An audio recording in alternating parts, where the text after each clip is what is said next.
Our lives are said to be like grains of sand in an hourglass, a sigh between two silences. Socrates held that death gave to the soul a happy release from the body. Cicero declared that he was filled with joy at the thought of his upright soul. From a purely materialist perspective, death seems to be the end. Questions like, where have I come from, or shall I live again? Such instinctual and universal ponderings from the human being are intellectual dead ends to the materialist, who denies outright the existence of a soul. The brain produces thought, just as the liver produces waste, says the materialist. There exists no distinction between the two in their restrictive perception of the world. They would argue there's no majestic difference between the brain and bile.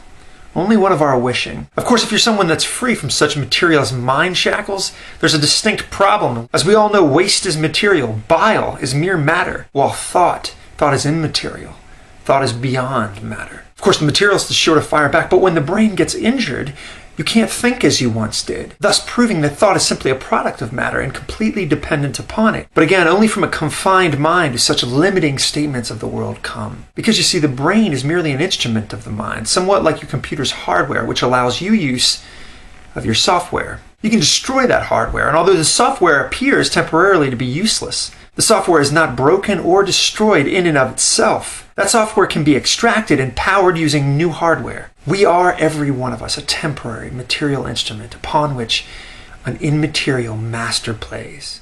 One of the coolest ways of looking at this is to think of a thread of consciousness that runs continuously through a man's life. Within that thread of consciousness and memory, we find common sense proof of an immaterial soul, independent of the body's mere material composition. The molecular makeup of the brain, as well as the rest of your body, is not the same from year to year. It's not even the same from minute to minute. Yet your essence, yes, your soul, survives these many transformative changes of biology. You'll very likely be a different biological person the day you die than you are now. And yet, amazingly, the soul can summon any point along that individual line of consciousness. Music, sound, scent, voices, faces can represent themselves at will. Although the material tablet on which your life was recorded has forever changed its composition, the soul, the real you, the part that will someday live beyond this world, remains intact. The materialist will be quick to point to the loss of memory in a few as his quick and hasty rebuttal, but again, this only points to the temporarily damaged transmitter, not the transmitted. You'll also commonly hear the materialists say that the soul cannot be proven scientifically. It's almost funny, as if someone can prove the lack of a soul by dissecting the human body and then shouting with audacity,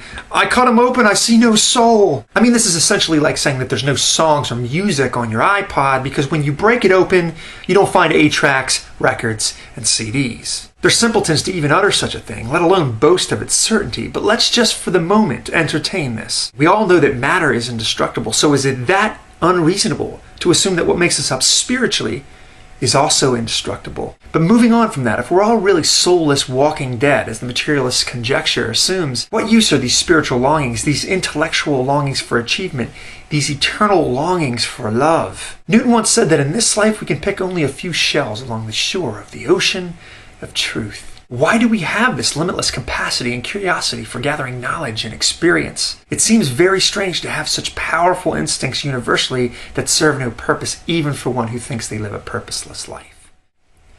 It has been said that a mighty purpose in the human soul is like an oak planted in a china vase. The vessel is meant to be shattered by the expansion of the seed within. One might say, the soul within. C.S. Lewis was so right when he said, "You don't have a soul. You are a soul. You have a body." To all men it's possible, to most it's probable, to Christians it's certain that this life is merely the first chapter. The human mind, the human soul, it will not end here. Heaven is no mirage, God is hardly a myth, and the soul's immortality will be truth for an eternity. Take it to the bank.